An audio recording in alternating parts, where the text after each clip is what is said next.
लालच किसी भी चीज का हो, इंसान को अंधा कर देता है। जो चीजें हमारे पास होती हैं, हमें कम ही लगती हैं और जल्दी से जल्दी सब कुछ पा लेने का लालच आ जाता है। लेकिन लालच का फल बुरा होता है। आप सभी ने यह तो सुना ही होगा कि लालच बहुत बुरी बला है। तो आइए आज इसका मतलब भी समझ लेते हैं इन कहानियों के माध्यम से। एक गांव में एक गरीब किसान रहता था। उसे साथ उसकी पत्नी भी रहती थी।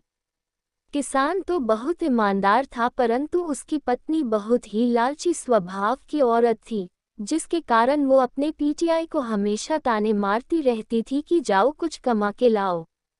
वो किसान रोज रोज अपनी पत्नी के तानों से बहुत ही परेशान हो गया था।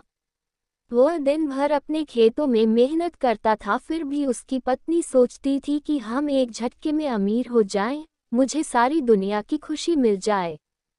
लेकिन किसान बार बार अपनी पत्नी को यही समझाता था कि हमें मेहनत करने के बाद खुशी मिलेगी, उससे अच्छी खुशी कुछ भी नहीं होती। लेकिन उसकी पत्नी के लालची स्वभाव के कारण उससे यह बातें समझ में ही नहीं आती थी। वो किसान अपनी पत्नी के तानों से बड़ा परेशान रहता था। एक दिन किसान जंगल में लकड़ी काटने गया और उस दिन धूप बहुत तेज थी, तो किसान धूप और गर्मी से बहुत जल्दी थक गया और वह आराम करने के लिए एक पेड़ के नीचे बैठ गया और अपनी पत्नी के बारे में सोचने लगा। इतने में एक साधु जंगल से गुजर रहे थे, तो उन्होंने उस किसान को देखा और समझ गए कि किसान जरूर किसी बात से परेशान है।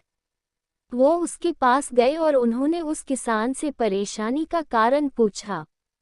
किसान ने उस साधु को प्रणाम किया और बोला कि मैं परेशान नहीं हूँ, थोड़ा थक गया हूँ, इसलिए चेहरे पर थोड़ी चिंता जैसी भावना दिख रही होगी।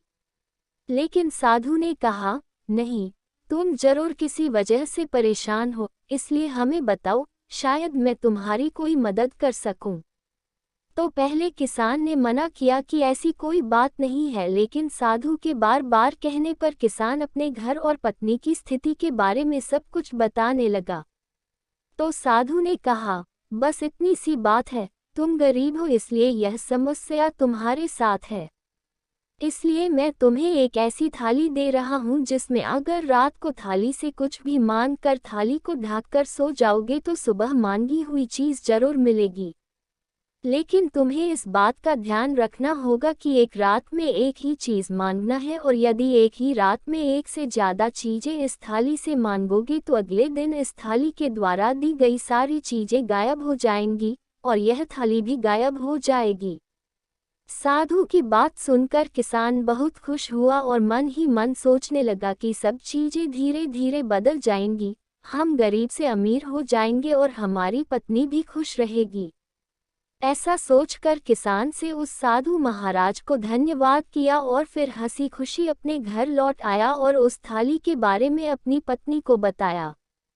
पहले उसकी पत्नी को विश्वास नहीं हुआ, लेकिन किसान के समझाने के वो मान गई। वह दोनों रात होने का इंतजार करने लगे।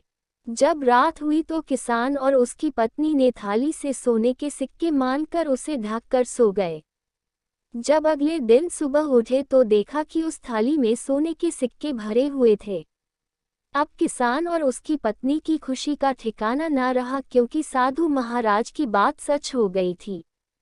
अब तो किसान की पत्नी को इतने सारे सोने के सिक्के देखकर उसके मन में और ज्यादा लालच उत्पन्न हो गया। फिर एक रात उसने महल, फिर दासी, फिर नौकर चाकर सब कुछ एक एक करके मांग लिया, तो अगले दिन उसे मनचाही चीज मिल जाती थी। अब तो किसान की पत्नी गरीब से अमीर हो चुकी थी और उसकी खुशी का ठिकाना ही नहीं रहता था। लेकिन उसके मन का लालच दिन प्रतिदिन बढ़ता ही जा रहा था। लेकिन किसान उसे बहुत समझता कि इतना सुख संपत्ति हमारे लिए बहुत है, लेकिन वह कहाँ मानने वाली थी। इसी बीच किसान एक दिन जरूरी काम से कहीं बाहर गया हुआ था और रात को घर वापस नहीं आ पाया था। तो किसान की पत्नी ने उस रथ थाली से एक साथ ढेर सारी चीजें मांग ली। फिर क्या था, अगले दिन साधु महाराज के कथन के अनुसार वह थाली और थाली द्वारा दी गई शुरू से लेकर अब तक की सभी चीजें गायब हो चुकी थी। इसके बाद किसान की पत्नी फिर से अपने टूटे हुए झोंपड़े में आ गई थी। यह सब देखकर वो पछताने लगी। इतने में किसान भी आ गया और ये सब देखकर उसे समझने में जरा भी देर नहीं लगी और अपनी पत्नी को खूब बोला और कहा, और करो लालच। लेकिन अब सिर्फ पछताने के सिवा कुछ नहीं बचा था, क्योंकि जैसा कहा भी गया है कि लालच बुरी बला होती है।